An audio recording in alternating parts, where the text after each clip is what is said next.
मुश्किलों से भाग जाना आसान होता है और हर पहलू जिंदगी का इम्तिहान होता है। हर वक्त जिंदगी का इम्तिहान होता है। डरने वालों को नहीं मिलता है कुछ भी इस जिंदगी में, लड़ने वालों के कदमों में पूरा जहान होता है।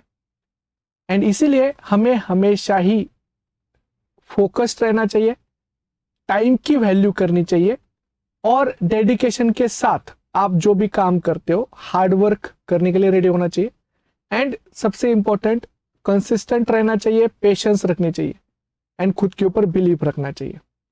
एंड जब आप इन सारी चीजों को मेंटेन करोगे तो जो भी काम आप कर रहे हो, अगर आप पढ़ाई भी कर रहे हो तो आपकी पढ़ाई बहुत अच्छी होगी और आप सफल जरूर होंगे।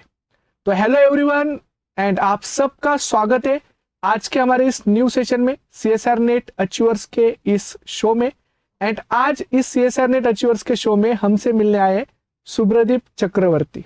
तो सबसे पहले आप सबका वेलकम है आज के हमारे सेशन में, और सुब्रदीप आपका भी वेलकम है। Thank you sir, thank you. Yes, और हमारे सारे स्टूडेंट की तरफ से एंड पूरे आईएफएस फैमिली की तरफ से सुब्रदीप आपको बहुत बहुत congratulations. Thank you so much sir कि सीएसआर एग्जाम में आपका इतना अच्छा रैंक आया, आपका इतना अच्छा रिजल्ट आया एंड हम सब बहुत खुश है। एंड सबसे पहले मैं आपको इंट्रोड्यूस कराता हूं कि सुब्रदीप चक्रवर्ती ये हमारे आईएफएस के रिकॉर्डेड कोर्स के स्टूडेंट है, जिन्होंने रिकॉर्डेड कोर्स ज्वाइन करके पूरी पढ़ाई की। उसके साथ साथ उन्होंने बहुत सारा सेल्फ स्टडी भी किया है। तो आज हम इसके बारे में भी जानेंगे कि सेल्फ स्टडी और उसमें उन्होंने कैसे प्रिपरेशन किया था। एंड उसके साथ साथ उन्होंने दुर्गापुर गवर्नमेंट कॉलेज से एमएससी कंप्लीट की थी एंड ये जो है वो कंजर्वेशन बायोलॉजी में एमएससी कंप्लीट की थी। तो बहुत सारे स्टूडेंट जो है, ये बहुत सारे स्टूडेंट के बहुत सारे डाउट्स होते हैं सुब्रदीप, एंड मैं आज आपसे सारे ये डाउट्स पूछूंगा। उनके बहुत सारे प्रॉब्लम्स होते हैं, उनको बहुत सारी दिक्कत आती है पढ़ाई में, तो वो सारी में प्रॉब्लम्स, वो डाउट्स मैं आपसे पूछूंगा। तो सबसे पहले बहुत सारे स्टूडेंट जो है वो एक क्वेश्चन पूछते हैं सुब्रदीप, और मैं आज आपसे स्पेशल जानना चाहता हूं कि क्या सेल्फ स्टडी पूरा करके आप सीएसआर एग्जाम्स को क्रैक कर सकते हो क्या? मैंने तो सेल्फ स्टडी सबसे पहले शुरुआत की थी मेरी 2022 में मेरा एमएससी खत्म हुआ। उसके बाद मैं नेट का तैयारी में लग गया। तो मैंने शुरुआत में तो मैंने सेल्फ स्टडी की थी क्योंकि मेरे सीनियर्स और उन्होंने बोला था कि सेल्फ स्टडी ही है मेथड जो जिससे नेट निकलती है। तो वहां मैंने सेल्फ स्टडी किया। सेल्फ स्टडी में जो सबसे जो दिक्कतें जो मेरे को जो आई वो है कि आपका जो स्टैंडर्ड बुक है वो आपको वो एग्जाम क्लियर करवाने के लिए नहीं दिया हुआ है। Yes. वो स्टैंडर्ड बुक आपका वो टॉपिक के ऊपर आपको मास्टरी करवाने के लिए दिया गया है। मतलब फॉर एग्जांपल अगर आप अभी वाटसन अगर पढ़ो कभी, तो आप मतलब वो पढ़ के आप अगर मॉलिक्यूलर बायोलॉजी के क्वेश्चन सॉल्व करो पीवाईक्यू में, मतलब अगर नेट में आप पीवाईक्यू के क्वेश्चन या फिर सॉल्व करो, तो आपसे नहीं बन सकते। मतलब वो क्योंकि वाटसन ने वो बुक नेट निकालने के लिए नहीं लिखा है, उसने वो बुक डीएनए के पूरे मतलब डीएनए को पूरा समझाने के लिए लिखा है। तो मतलब उसका वो जो ये है वो आपके नेट में, क्योंकि नेट एक कॉम्पिटिटिव एग्जाम है, तो आपको उसके कॉम्पिटिटिव एग्जाम के अप्रोच से ही उसको मतलब पढ़नी चाहिए। तो मतलब सेल्फ स्टडी अगर कोई कर पा रहा है तो बहुत बढ़िया है। मैंने तो जैसा मेरे दिक्कत हुआ, तो अगर कोई कर पाता है तो बहुत ही बढ़िया है। अगर मतलब बहुत अच्छी बात। सर सुब्रदीप, पहले मैं ये पूछता हूँ कि सर आपने सेल्फ स्टडी जब किए थे तो आपने कौन से बुक्स को टारगेट किया था? मैंने मॉलिक्यूलर बायोलॉजी के लिए वाटसन पढ़ी थी, फिर रसल पढ़ी थी जेनेटिक्स के लिए, फिर उसके बाद कुबी इम्यूनोलॉजी में, फिर डेवलपमेंट बायोलॉजी में आपका गिलबर्ट था, और सेल बायोलॉजी में मेरा लॉडेश, एल्बर्ट्स, ये सब थे। बायोकेमिस्ट्री में लेरिंजर, फिर एवोल्यूशन में विलिबर रस्तोगी का एक बुक आता है ऑर्गेनिक एवोल्यूशन का, तो वो था। फिर आपका प्लांट फिजियोलॉजी में टेज एंड जिबर था। तो मैंने ये सब बुक से ही मैंने पढ़ाई की थी। तो मतलब आपने लाइफ साइंस के ऑलमोस्ट बहुत सारे मेजर रेफरेंसेस बुक को पढ़ा हुआ है। तो मेरा एक क्वेश्चन है कि जैसे अगर हम रेफरेंस बुक से भी पढ़ते एंड सीएसआर एग्जाम्स के क्वेश्चन को एग्जाम में सॉल्व करने की कोशिश करते हैं, तो थोड़ा सा जो इनकम्प्लीट लगता है वो क्या होता है, एक्चुअल इनकम्प्लीटनेस ऐसा क्या लगता है? देखिए सर, सीएसआईआर का जो मतलब मैंने जो जितना बार सीएसआईआर दिया है मैंने देखा है, सीएसआईआर का क्वेश्चन आपको डायरेक्टली कभी पूछेगा नहीं कि आपका डीएनए का ये क्या है करके, तो ये आपको पूछेगा एक्सपेरिमेंटल वाइज, मतलब Yes. एक्सपेरिमेंट आपको दे देगा, आपको रिजल्ट भी दे देगा, आपको बताना पड़ेगा कि रिजल्ट क्यों आ रहा है वो। तो वो जो चीज है वो आपका एनालिटिकल थिंकिंग और आपका मतलब अगर कॉम्पिटिटिव एग्जाम का आपके पास अगर अगर आपने कॉम्पिटिटिव एग्जाम का अगर तैयारी अगर किया है तो ही आपका वो हो सकता है। आप डायरेक्ट बुक पढ़ के आप वहां पे जाओगे तो वो एक्सपेरिमेंट्स को आप समझ नहीं पाओगे, उसके बाद आप गलत इंटरप्रिटेशन देते हैं। करेक्ट। और क्वेश्चन में जब आप क्वेश्चन पढ़ते हो तो आपको ऑप्शंस में कंफ्यूजन होते हैं। एग्जैक्टली वो तो यस। तो फिर जब आपने रिकॉर्डेड कोर्स लिया था, आपने सेल्फ स्टडी के बाद रिकॉर्डेड कोर्स लिया, तो आपको क्या क्या बेनिफिट मिला? रिकॉर्डेड कोर्स में आपका मतलब कोई भी टॉपिक है उसके बाद जितने भी आपके मतलब जो फैकल्टीज है वो एक्सपेरिमेंटल वाइज ही मतलब आपको समझाते हैं, एक्सपेरिमेंटल वाइज समझाते, तो आपका वो एक्सपेरिमेंट का वो एनालिसिस का जो पावर है वो आपका स्ट्रांग होते जाता है एवरी लेक्चर।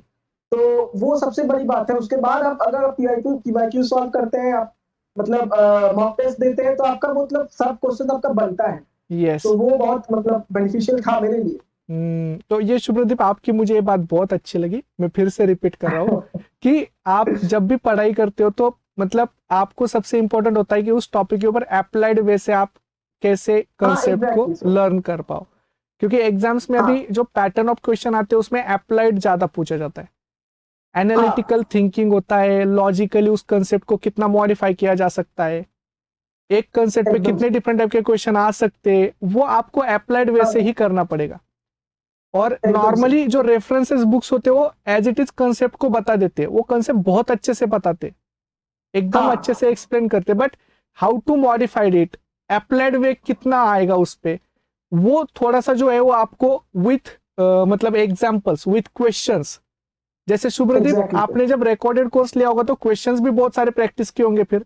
हाँ, बहुत सारे क्वेश्चंस प्रैक्टिस, मतलब पीवाईक्यूज क्वेश्चन ही मतलब सर्स उठा के लाते थे, जैसे आप भी बहुत बार अपना पीवाईक्यूज क्वेश्चन लाए हो, प्रांशु सर लाए हैं पीवाईक्यूज क्वेश्चन ही, उस पर हम लोग से सॉल्व करवाते थे कि आप लोग बोलिए कि मतलब इसका आंसर क्या होगा। तो मैंने तो रिकॉर्डेड किया था, मैं पॉज करके फिर उसके बाद मैं आंसर देता था, उसके बाद मैं चेक करता था कि हाँ वो आंसर मेरा सही है कि नहीं। तो वैसे मतलब पूरा, और उसमें आप उसमें जितने भी सर थे वो सब एक्सप्लेन करते थे कि हाँ ये आंसर है तो ये क्यों है। तो वो बहुत मतलब वो बहुत हेल्पफुल है। करेक्ट। तो देखिए जैसे शुभ्रदीप बोल रहे वो ये बहुत अच्छी बात है कि आपको खुद को सेल्फ एनालिसिस करना ही पड़ेगा हर टॉपिक के लिए, कि आपको टॉपिक कितना अंडरस्टैंड हुआ है, और वो सेल्फ एनालिसिस आप सिर्फ क्वेश्चन प्रैक्टिस से कर सकते हैं। जैसे शुभ्रदीप आपने जो पीवाईक्यू की प्रैक्टिस की थी वो कहाँ से की थी? पीवाईक्यू की प्रैक्टिस के लिए मैंने आईफेस का एक बुक लिया था। अच्छा। कैलाश सर का ही था वो बुक, 20 इयर्स का सॉल्व्ड पीवाईक्यू सीएसआर नेट का। तो वो बुक से मैंने पूरे पीवाईक्यू मतलब जितने यूनिट्स मैंने टारगेट किया था, मैंने तो 13 में से मैंने 10 यूनिट्स टारगेट की थी। तो वो 10 यूनिट्स का मैंने पूरा पीवाईक्यूज 20 इयर्स का मैंने पूरा सॉल्व किया। यस। हाँ, तो उसके बाद मैं सॉल्व करता था, उसके बाद मैं आंसर देखता था, उसपे अगर जो नहीं बनता था उसका मैं पॉसिबल डेफिनेशन, जो बनता था उसका ही पॉसिबल डेफिनेशन, क्योंकि अगर आपका घर में बन रहा है वो क्वेश्चन, नॉट नेसेसरी कि आपके एग्जाम में वो बने। तो वो आपको देखना बहुत जरूरी है। हाँ, और बहुत इंपॉर्टेंट बात ये भी होती है कि जब आप रिकॉर्डेड कोर्स देखते हो तो क्या शुभ्रदीप आपने भी क्या नोट्स प्रिपेयर किए थे क्या? हाँ, नोट्स तो प्रिपेयर करना तो वो तो बहुत ही इंपॉर्टेंट है, नोट्स प्रिपेयर करने के बिना तो नहीं। हाँ, क्योंकि बहुत सारे स्टूडेंट क्या करते हैं, सिर्फ लेक्चर्स देखते, टीचर्स हैंडआउट्स तो पढ़ते। मतलब शो हो जाएगा, टीवी शो हो जाएगा वो तो, आपको मतलब टीवी में आप जैसे शो देखते हो भूल जाते हो वैसे हो जाएगा। हाँ, तो मतलब उनको एक्चुअल में क्या होता है ना कि घर पे बैठ के लिखना बड़ा मतलब ये हो जाता है, मतलब लिखने को मन नहीं करता ना। थोड़ा मेहनत तो आपके साइड से भी होना होगा, आप लोग इतना मेहनत कर रहे हो तो आप लोग के साइड से मेहनत रहेगी। यस, तो ये शुभ्रदीप बहुत अच्छी बात आपने बोली कि देखिए आपको हर कोर्स पे लेक्चर्स देखते समय आपके नोट्स भी प्रिपेयर होने चाहिए, उन नोट्स का रिवीजन भी कंटिन्यूअसली होना चाहिए, और उसके साथ उस टॉपिक के क्वेश्चंस भी होने चाहिए। करेक्ट। तो शुभ्रदीप मेरा एक बहुत सिंपल क्वेश्चन है कि क्या इस रिकॉर्डेड कोर्स का एंड पीवाईक्यूज का आपको फाइनल एग्जाम में बेनिफिट मिला क्या? बहुत सारा पूरा, तो मेरे को मेरा जो एग्जाम इस बार क्लियर हुआ बिकॉज ऑफ दिस ओनली, मतलब हाँ यही तो था, इसके वजह से ही मेरे को लगता है मेरा हुआ, बिकॉज मैंने पहले भी 2 अटेम्प्ट मैंने दिया है, हम्म, मैंने अपने पे खुद से पढ़ के दिया है, तो मेरे को बिल्कुल ही मतलब आसपास भी स्कोर नहीं आया मेरा, हाँ एनएस का भी, नेट जेआरएफ का भी। हम्म, तो मतलब ये अटेम्प्ट में ही मेरा, मैं कॉन्फिडेंट भी था ये अटेम्प्ट में बहुत ज्यादा, हम्म। और मतलब ये अटेम्प्ट में ही एक्चुअली मेरे को मतलब, हाँ मतलब बहुत ज्यादा यस, तो हेल्पफुल हुआ ये जो ये चीज। कॉन्फिडेंस दिख रहा है ना शुभ्रदीप का, वो देखिए ये कॉन्फिडेंस होता है। ये जो मतलब बोल रहे हैं ना वो जो बातें, और उनके आंखों में आप देखो कॉन्फिडेंस जो है ना, ये है कि एक्चुअली ये चाहिए, इसी से रिजल्ट आता है। एंड ये तब आता है कॉन्फिडेंस जब आप फुल प्रिपेयर्ड होते हो। सही है ना शुभ्रदीप? मतलब एकदम आप एकदम से डेफिनेटली। खुद पूरा झोंक देते हो पढ़ाई में। आप जितना आप अपना बेस्ट दे सकते हो उतना बेस्ट देते हो, बहुत अच्छे से पढ़ाई करते हो ना, तब ये कॉन्फिडेंस आता है। करेक्ट। एकदम एकदम यस, सर। तो ऐसा कहते हैं कि विकल्प बहुत सारे मिलेंगे आपको मार्ग से भटकाने के लिए, लेकिन सिर्फ संकल्प काफी है मंजिल तक जाने के लिए। तो बस आपको संकल्प करना है और आपको स्टार्ट करना है, पढ़ाई स्टार्ट करना है। जैसे शुभ्रदीप, अभी सीएसआर एग्जाम्स के लिए ऑलमोस्ट आगे का जो एग्जाम होगा ऑलमोस्ट दिसंबर एंडिंग में या जनवरी में हो सकता है, तो ऑलमोस्ट 70 60 70 डेज बाकी है।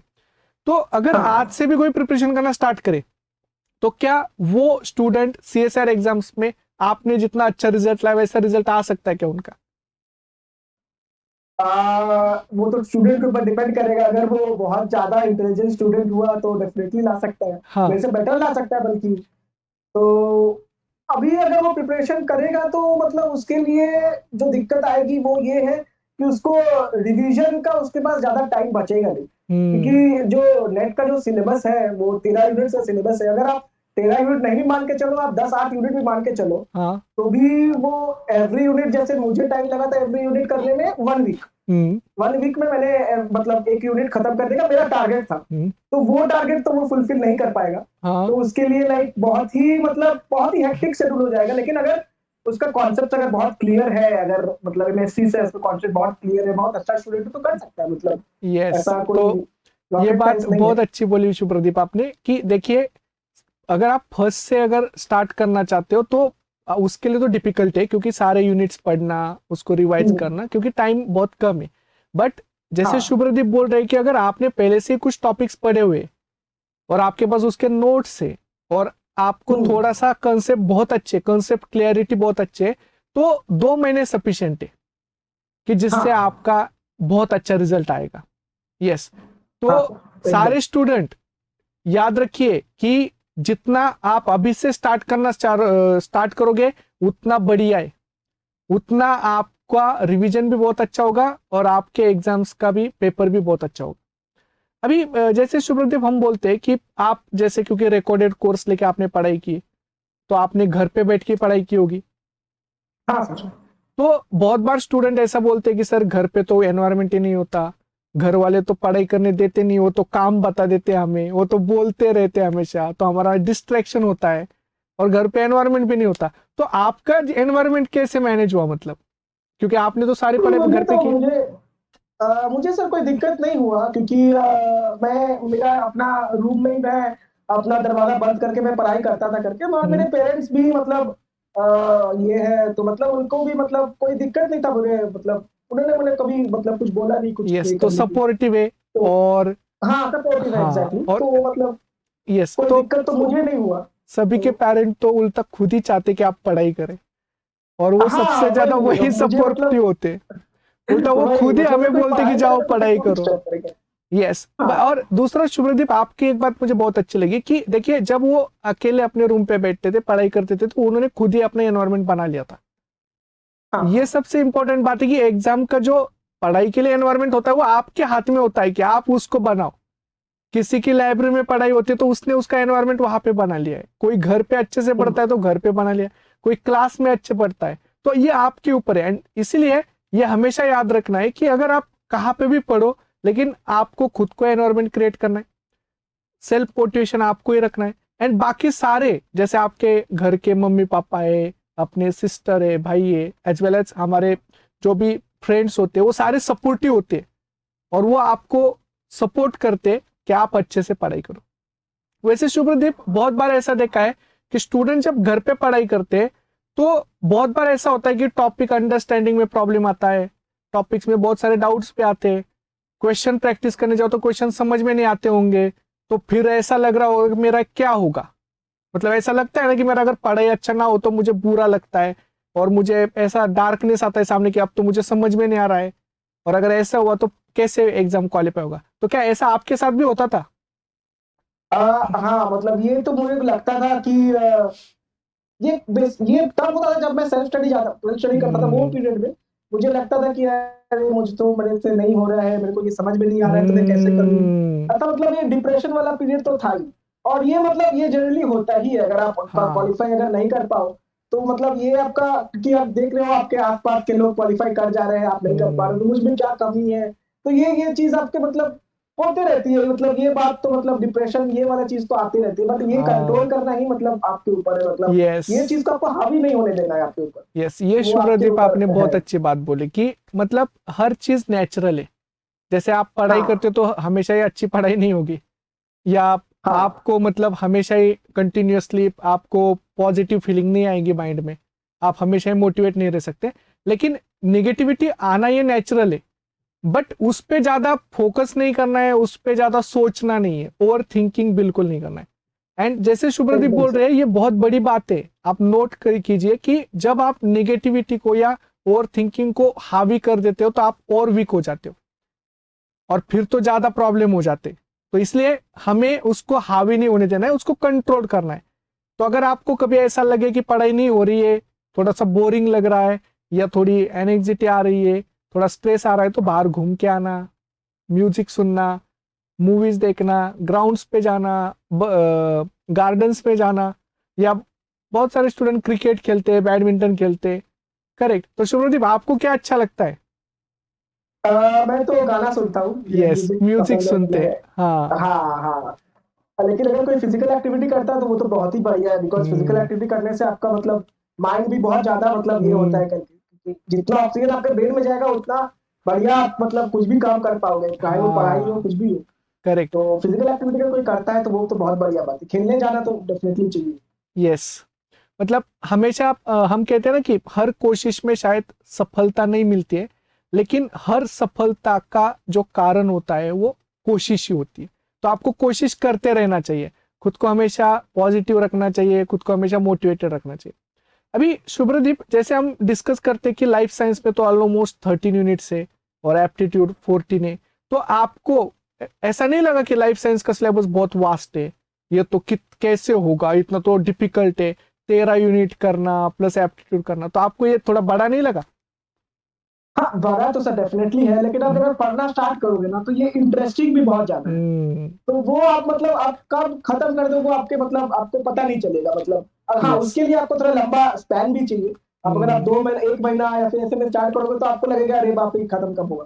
तो मतलब उसको आप थोड़ा ज्यादा आप स्पैन लेके स्टार्ट करिए। हम्म कम से कम 3 to 4 मंथ्स आप लीजिए, हम्म उससे आप शुरू करिए तो आपको मतलब ज्यादा स्ट्रेस नहीं लगेगा, मतलब आपका होते जाएगा, मतलब हम्म। सब कुछ आपका एकदम ऑन पेस होते जाएगा, मतलब कोई दिक्कत नहीं करेगा, यस, तो क्योंकि वो सिलेबस बना ही है वैसे। करेक्ट, तो मतलब आप सिलेबस जब पढ़ना स्टार्ट करते हो, टॉपिक वाइज जब पढ़ते हो, तो आपको अपने आप इंटरेस्ट जनरेट होता है, हाँ और जो एग्जैक्टली। इंटरेस्ट होता है वही आपका पढ़ाई भी कंप्लीट करता है, और उल्टा आपको बहुत अच्छा लगता है कि आपने सारे यूनिट्स को पढ़ लिया, तो एक अलग मोटिवेशन आता है, अलग कॉन्फिडेंस आता है, लिंकिंग समझ में आते हैं।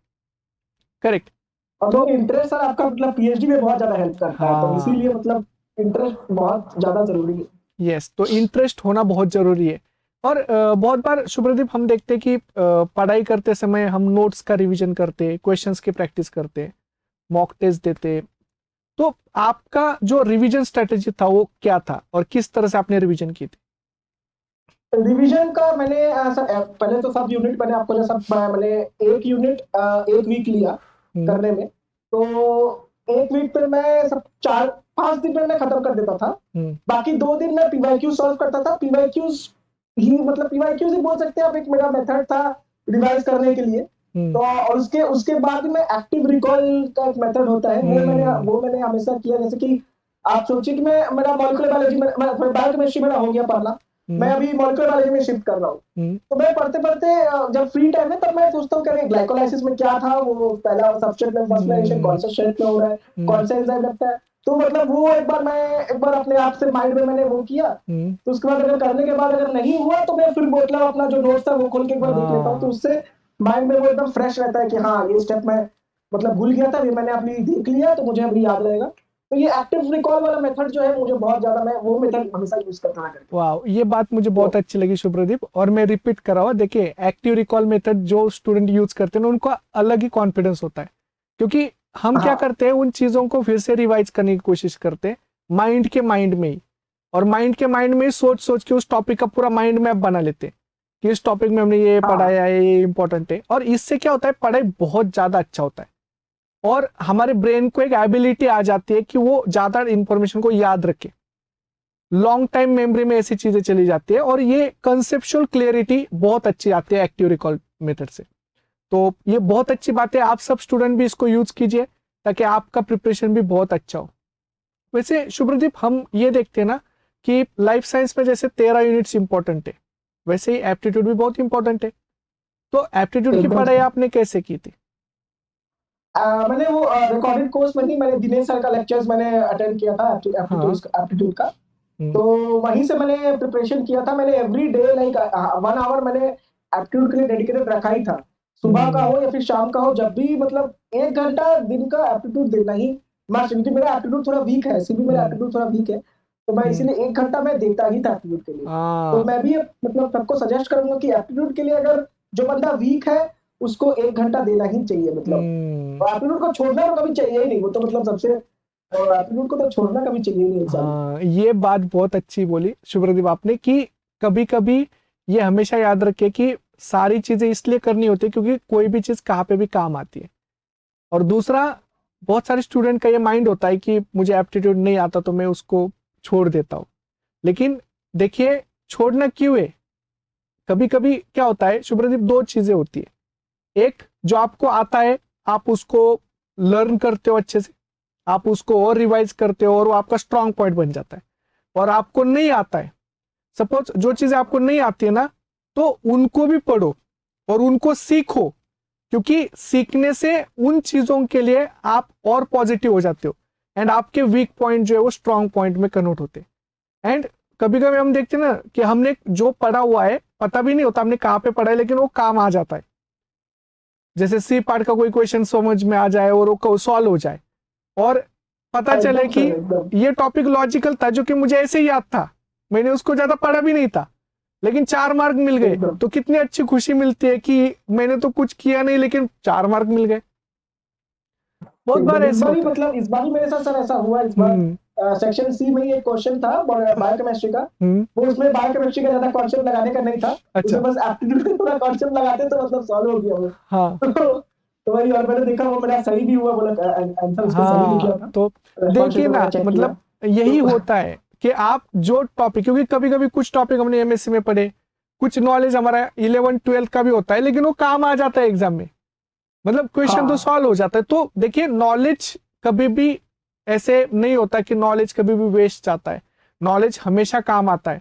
मे बी शुभ्रदीप, आपने जो अभी नॉलेज गेन किया है, कुछ नॉलेज जो आपने बुक से गेन किया है वो आगे जाके इंटरव्यू में काम आए, कुछ नॉलेज आगे जाके आपको रिसर्च में काम आए।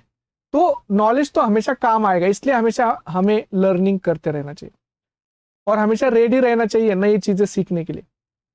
अभी जैसे शुभ्रदीप, हम बोलते हैं कि जब भी कभी प्रिपरेशन करते हैं हम, तो प्रिपरेशन करते हुए बहुत बार ऐसा भी होता है कि मतलब हम अंदर से टूट जाते हैं, हमारा प्रिपरेशन नहीं हो पाता। कभी कभी 2-3 दिन हमारा प्रिपरेशन नहीं होता, कुछ सिचुएशन ऐसी डिफिकल्ट आ जाती है कि मेरे प्रिपरेशन में बहुत ज्यादा लैग आता है, वो हो नहीं पाता। तो ऐसा क्या आपके साथ भी होता था? शुरुआती फेज में होता था सर, शुरुआती फेज में ऐसा लगता था कि मैं कर पाऊंगा नहीं कर पाऊंगा। तो ये उसके बाद मतलब मोटिवेशन अपने खुद के अंदर से ही लाना बहुत ज्यादा इम्पोर्टेंट है। तो मैं खुद को ही मैंने ये किया कि नहीं, मुझे ये करना ही है, अगर सब कर सकते तो मैं क्यों नहीं। तो मतलब वो सेल्फ मोटिवेशन बहुत ज्यादा इंपॉर्टेंट चीज है। सेल्फ मोटिवेशन अगर किसी ने वो चीज को ग्रास्प कर लिया तो ये नेगेटिविटी आपका मतलब इरेडिकेट हो जाएगा आपके अंदर से। तो ये बहुत अच्छी बात बोली शुभ्रदीप आपने कि देखिए सेल्फ मोटिवेशन ये मेजर की होता है सक्सेस का, कि आपके अंदर खुद में जुनून होना चाहिए, आपके अंदर खुद में वो हुनर होना चाहिए कि जिससे आप खुद पे सेल्फ मोटिवेट करें, सेल्फ बिलीव करें। क्योंकि आपकी जो सबसे इंपॉर्टेंट तो ऐसा कहते हैं कि शुभ्रदीप हमारी लड़ाई ना CSR नेट से ना उसके गेट से या DPT से, एक्चुअल में हमारी लड़ाई हमारे खुद के साथ ही होती है। क्योंकि हम अगर हमको जीत ले तो बाकी तो एग्जाम्स आप एनी टाइम कभी भी क्वालिफाई कर सकते। इसलिए खुद पे पहले विश्वास रखिए, खुद को पहले बिलीव करके जो है वो रेडी कीजिए, तो आपका पढ़ाई अपने आप हो जाएगा। और ये नेचुरल है कि आपको कभी वीक लगेगा, कभी डिप्रेशन आएगा, कभी एंग्जाइटी आएगी, तो ये नेचुरल है, बस उसको कंट्रोल करना आना चाहिए। अब शुभ्रदीप हम क्या करते हैं, हम कुछ रैपिड फायर क्वेश्चंस करते हैं। हाँ ओके सर। और मैं कुछ आपको क्वेश्चन पूछूंगा, आपको उसको पॉइंटेड आंसर देने। ओके। शुभ्रदीप आपने बहुत सारे बुक्स पढ़े, सबसे फेवरेट बुक आपका कौन सा है, रेफरेंस बुक? गिलबर्ट। गिलबर्ट है। और इसका कोई special reason? Gilbert actually developmental biology one of my favourite units है, तो इसीलिए मतलब, और वहां पे जो एक्सपेरिमेंट वाइज जो मतलब समझाया गया है, हाँ वो मतलब इतना इतना ब्यूटीफुली मतलब दिखाया गया है वो चीज को, कि एक ऑर्गेनिज्म का बेसिक मतलब लेग डेवलपमेंट, वो कैसे ऑर्गेनिज्म का लेग डेवलप कर रहा है वो मतलब सिचुएशन में, मतलब वो बहुत ही इंटरेस्टिंग चीज है। तो Gilbert definitely sir, yes. Any day. तो और पूरे 13 यूनिट्स में से आपका सबसे फेवरेट यूनिट कौन सा है? Developmental biology. अच्छा, डेवलपमेंटल बायोलॉजी। और आपको सबसे डिफिकल्ट कौन सा यूनिट लगता है? Difficult unit plant physiology. अच्छा, प्लांट फिजियोलॉजी। और इसका कोई स्पेशल रीजन? कि मैं मतलब मेरा BSc जूलॉजी में था, मेरा MSc कंजर्वेशन बायोलॉजी था, तो बॉटनी रिलेटेड मेरे को बिल्कुल ज्यादा नॉलेज मेरे पास नहीं, तो ये यूनिट पढ़ने में समझने में मेरे को बहुत ज्यादा टाइम लगता है मतलब, तो इसीलिए प्लांट फिजियोलॉजी डेफिनेटली। अच्छा, और न्यूमेरिकल आंसर टाइप क्वेश्चन से डर लगता है? हाँ, डर तो उसमें डेफिनेटली लगता है, मैथमेटिक्स से? क्वेश्चंस में मैथमेटिक्स से ऑब्वियसली डर लगता है, क्योंकि मैंने पहले ही बताया मेरा जर्नल एकदम मतलब अच्छा नहीं है। अच्छा। और बायोलॉजी स्टूडेंट का ये होता ही है कि मतलब मैथ्स से उनको थोड़ा डर लगता ही है। तो हाँ, न्यूमेरिकल क्वेश्चन से डेफिनेटली डर लगता था, लेकिन जो नेट में CSR में जो क्वेश्चंस पूछते हैं न्यूमेरिकल को, उतना भी मतलब ऐसा नहीं है कि नहीं सॉल्व हो पाएगा आपसे, मतलब हो जाएगा थोड़ा सा अगर सोचो तो। यस। और आप 3 पार्ट में से, part A, part B, part C में से आप सबसे पहले कौन सा पार्ट करते थे? सी। अच्छा, पार्ट C। और इसका कोई स्पेशल रीजन? क्योंकि सी में सबसे ज्यादा आपको सोचना, आपको सी में ही पड़ेगा, क्योंकि एवरी क्वेश्चन 4 मार्क्स का है, और अगर आप गलत करो तो -1 मार्क्स का है। तो मतलब अगर 25 में 25 अगर आप सही कर दो, तो आपका मैक्सिमम, आपका मेन तो आपका वहीं पे, आपका जर्नी वहीं पे होगी आपका मेन। उसके बाद आप बी और ए में उसके बाद आप फोकस करिए, लेकिन सी में ही सबसे ज्यादा फोकस मेरे को लगता है देना चाहिए किसी को भी, सबसे ज्यादा वेटेज कैरी करता है। तो सबसे ज्यादा कंसंट्रेशन भी वहां पे लगता है, लेंदी क्वेश्चन होते हैं, तो अर्ली स्टेजेस पे हम बहुत फ्रेश होते हैं स्टार्टिंग एग्जाम में, तो हम सी पार्ट में करते हैं तो बहुत फायदा होता है। करेक्ट। और सपोज ये part A, part B, part C, इसमें से आपको सबसे डिफिकल्ट पार्ट कौन सा लगता है? Part A. अच्छा, पार्ट A लगता है। अच्छा, एप्टीट्यूड ही लगता है। एप्टीट्यूड। यस। लेकिन मतलब मैंने किया था एप्टीट्यूड, लेकिन अटेंड सबको करना चाहिए। हाँ। और अटेंड करना चाहिए। जैसे हम देखते हैं शुभ्रदीप की, चाहे वो एग्जाम का प्रिपरेशन हो और चाहे वो आपका एग्जाम हो फाइनल, बट सबसे क्रिटिकल और सबसे इंपॉर्टेंट पॉइंट्स होता है टाइम मैनेजमेंट। और ऐसा कहते हैं कि समय के पास इतना समय नहीं है कि वो आपको और समय दे सके। जैसे CSR 3 घंटे ही देता है, उसके ज्यादा, उसके बाद वो 1 मिनट भी एक्स्ट्रा नहीं देता है। तो इस समय का मैनेजमेंट आपने कैसे किया था? स्टडी में या फिर क्वेश्चन सॉल्विंग में, मतलब एग्जाम में? एग्जाम में 3 घंटे में। 3 घंटे में, तो 3 घंटे में मैंने पहले से ही मतलब मैंने मॉक टेस्ट बहुत सारे दिए थे, तो वहां पे मैंने अपना टाइम मैनेजमेंट मैंने सेट कर लिया था कि अराउंड आपको 1 आवर 30 मिनट्स आपको सेक्शन सी में देना ही है, अराउंड आप 45 मिनट्स आप सेक्शन बी में दीजिए, और बाकी आप अराउंड 30 मिनट्स आप दीजिए उसमें सेक्शन ए में। अगर कुछ टाइम आपका बचता है तो उसमें आप सेक्शन सी या फिर बी, जो आपको लगता है कि थोड़ा रिवाइज करने की जरूरत है, वो आप थोड़ा रिवाइज करिए। अगर आपको लगता है एक घर पर रिवाइज करने की जरूरत है तो रिवाइज करिए। तो वैसे करता रिवीजन में आपका 10 मिनट अगर आपके पास है तो रिवीजन में आप मतलब करना चाहिए रिवीजन। यस, तो भी बहुत इम्पोर्टेंट। करेक्ट। तो ये बहुत इंपॉर्टेंट है, जैसे शुभ्रदीप ने आपने बोला कि part A, part B, part C तीनों इंपॉर्टेंट है और तीनों को एक स्पेशल उनका टाइम देना ही चाहिए जो मिनिमम रिक्वायर्ड है, तभी आपका रिजल्ट बहुत अच्छा आएगा। एंड जैसे शुभ्रदीप आपने जब पढ़ाई की तो पढ़ाई करते समय आपने टाइम मैनेजमेंट कैसे किया था? क्या आपने भी टाइम टेबल बनाया था? हाँ, टाइम टेबल मैंने ऐसा उतना नहीं बनाया था, लेकिन मेरा जो रिकॉर्डिंग क्लास था तो मेरा टारगेट था कि सब्जेक्ट का 3 वीडियो और जनरल एप्टीट्यूड का 1 वीडियो, वो मतलब एक दिन में मेरे को खत्म करना ही है। तो वैसे करके मैंने अपना ये किया था। ये टारगेट मैं जब तक फुलफिल नहीं होता था मैं हिलता नहीं था अपना जगह से। ये टारगेट फुलफिल करना ही मतलब यस, मतलब यही मेरा ये था। डेली का तो क्या क्या करना है वो तो पता ही होता है कि डेली मुझे कितना हाँ, टारगेट है, करेक्ट। और कभी टारगेट कंप्लीट ना हो तो बुरा लगता था? बुरा तो डेफिनेटली लगता था सर। मतलब तब मतलब लगता था कैसे इसको मैं मेकअप करूं, कैसे मतलब ये करूं, तो मतलब वो एक मतलब ये फेज रहता ही था। तो करेक्ट। थोड़ा तो ये टेंशन रहता था वो मतलब चीज का। बहुत अच्छी बात है कि देखिए, और बुरा भी लगना चाहिए ना, अगर बुरा नहीं लगे तो अगले दिन पढ़ाई कैसे होगी? हाँ, एग्जैक्टली तब तो हम अगले एग्जैक्टली। दिन भी सो जाएंगे। इसलिए सबसे हाँ, इंपॉर्टेंट है। और देखिए, कभी कभी एक ये होता है कि ऐसा कहते हैं ना, take your job seriously but don't take yourself seriously. मतलब खुद सीरियस ना हो जाओ, आपको अपना काम सीरियसली करना है। तो इसलिए आपको कभी अगर पढ़ाई, क्योंकि क्या होता है, एक तो पहली चीज, हमेशा आप एक्टिव नहीं रहोगे। कभी कभी आपका पढ़ाई होगा, कभी कभी पढ़ाई नहीं होगा। तो आपको ये मान के चलना है कि जब पढ़ाई हो तो ज्यादा खुश नहीं होना है और पढ़ाई ना हुआ तो ज्यादा दुखी नहीं होना है, क्योंकि ये लाइफ के एकदम फेजेस है। हर दिन सेम नहीं होता, आपको हर दिन नए एक्सपीरियंसेस आते हैं। बस आपको मेंटेन करके चलना है कि ओवरऑल मेरा हफ्ते का जो स्टडी है वो कंप्लीट हो जाए। करेक्ट। एकदम यस, तो ये एकदम बहुत सर। अच्छी बात है। और शुभ्रदीप, अभी जो एग्जाम आने वाला है, अगर ये जो अराउंड 60 डेज 70 डेज का टाइम है, तो आप जैसे आपने बहुत अच्छे से पढ़ाई किए, आपने बहुत अच्छे से रिविजन्स किए, तो आपको पता है कि ये 60 डेज कितने क्रिटिकल होते हैं रिजल्ट्स जनरेशन के लिए। तो अब हाँ, आप इन स्टूडेंट को क्या डूज और डोंट्स बताना चाहोगे कि जो उनके लिए बहुत इंपॉर्टेंट है, अगर उन्होंने ये याद रखे तो उनका फाइनल एग्जाम में बहुत अच्छा सिलेक्शन होगा? अभी तो जो लोग पहले से प्रिपेयर कर रहे हैं, हाँ। जो लोग थोड़ा टाइम लेके प्रिपेयर कर रहे हैं, वो लोग का अभी ये जो टाइम है ये सिर्फ रिवीजन का टाइम है। ये कुछ नया अभी टॉपिक्स पढ़ने का टाइम नहीं है। आपने जितना किया है वो आप अपने रखो अपने पास, और अभी आप रिवीजन पे ध्यान दो ज्यादा। हाँ। कुछ एक्स्ट्रा अगर एक दो आपको लगता है टॉपिक हाँ इधर उधर से, वो तो आप कर सकते हो, लेकिन कोई एक्स्ट्रा यूनिट टारगेट अभी अभी नहीं करना चाहिए। मैं उसका सजेशन तो डेफिनेटली दूंगा। तो और ये रिवीजन का टाइम है, और ये अभी जो ऐसा लगता है कि जो आने मतलब एग्जाम आने वाला जो टाइम है ना, उसमें मतलब कैसा लगता है कि अरे कब आएगा एग्जाम, मतलब वो चीज का मतलब ये रहता है, तो उसमें थोड़ा लैक हो जाता है स्टडी का। जैसे मेरा करेक्ट। टाइम में था कि सीएसआर का एग्जाम 1 महीना मतलब बाद में हुआ था, जून का वो जुलाई में हुआ था। हाँ हाँ वो कुछ एनटीए में कुछ डिफिकल्टीज आई थी हाँ हाँ एनटीए में। हाँ। तो वो हाँ, तो वो टाइम मतलब बहुत ही मतलब ऐसा लगता है कि अरे यार एग्जाम कब होगा कि मतलब, तो उसमें स्टूडेंट थोड़ा छोड़ देते हैं मतलब पढ़ाई।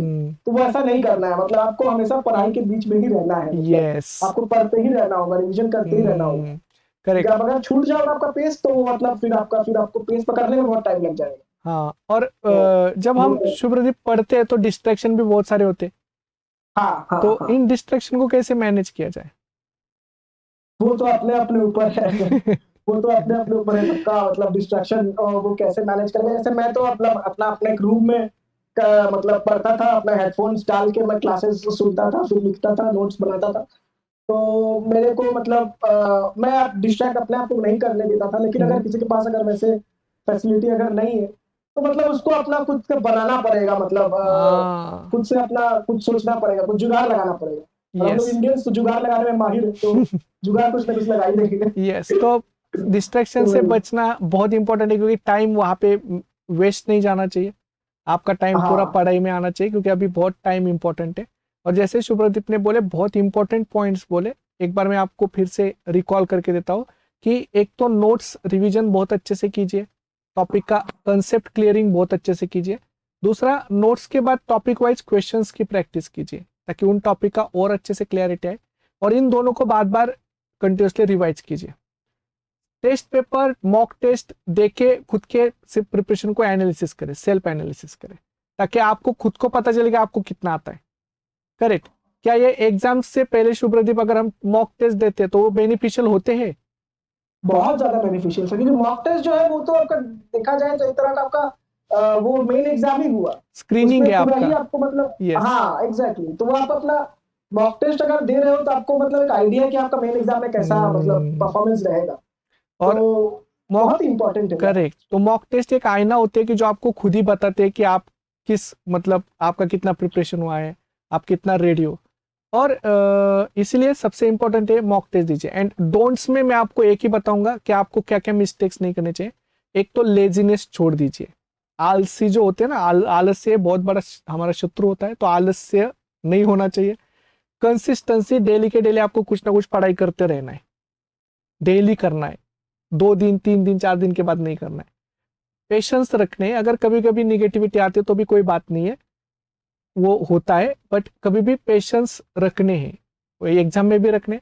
और उसके साथ साथ डिस्ट्रैक्शन से बचना है, सोशल मीडिया से दूर जाना है, ज्यादा सोशल मीडिया पे रहना नहीं है, टाइम को वेस्ट नहीं करना है। तो अगर इतना सारा मेंटेन करोगे तो आपका रिजल्ट बहुत अच्छा आएगा। यस शुभ्रदीप? एकदम एकदम डेफिनेटली। यस। तो ये बहुत सारे बहुत इंपॉर्टेंट पॉइंट्स हमने इस सेशन में डिस्कस किए। तो आई होप कि इस सेशन में बहुत सारे स्टूडेंट को बहुत सारा बेनिफिट्स मिलेगा। और जो सेल्फ स्टडी कर रहे हैं ना स्टूडेंट, उनको तो सबसे ज्यादा बेनिफिट मिलेगा शुभ्रदीप, क्योंकि आप एक बहुत बड़ा मोटिवेशन है उनके लिए, कि जिससे उनको भी समझ में आएगा कि उनको क्या करना चाहिए। क्योंकि गाइडेंस इज वेरी इंपॉर्टेंट, जो कि आपको हर पल चाहिए, जिससे आप राइट डायरेक्शन में जा सको। एंड इसलिए सारे स्टूडेंट के लिए बहुत बड़े लर्निंग पॉइंट्स थे इस सेशन में। एंड सारे स्टूडेंट जो भी आप सेशंस को देख रहे हैं, आपको भी ये सेशन कैसे लगा वो जरूर बताइए। आपको क्या क्या बेनिफिट्स हुए वो हमें जरूर बताइए। एज वेल एज आपके और भी कोई डाउट्स होंगे तो आप इस वीडियो के नीचे कमेंट बॉक्स में पोस्ट कर सकते हैं। और आप सब की तरफ से, तो सारे स्टूडेंट की तरफ से एंड आईएफएस फैमिली की तरफ से, शुभ्रदीप आपको बहुत बहुत congratulations. Thank you so much sir, thank yes, you. And all the best for your future goals. Thank you sir, thank you. Yes, and thank you so much. सभी student का भी thank you so much. And आपका भी thank you so much Shubhradeep, कि आपने इतने अच्छे अच्छे सारे पॉइंट शेयर किया हमारे स्टूडेंट के साथ, इतने अच्छे आपके लर्निंग्स बताए, एज वेल एज इतना अच्छे से गाइड किया स्टूडेंट को। तो उसके लिए बहुत बहुत thank you. Thank you sir. Thank you.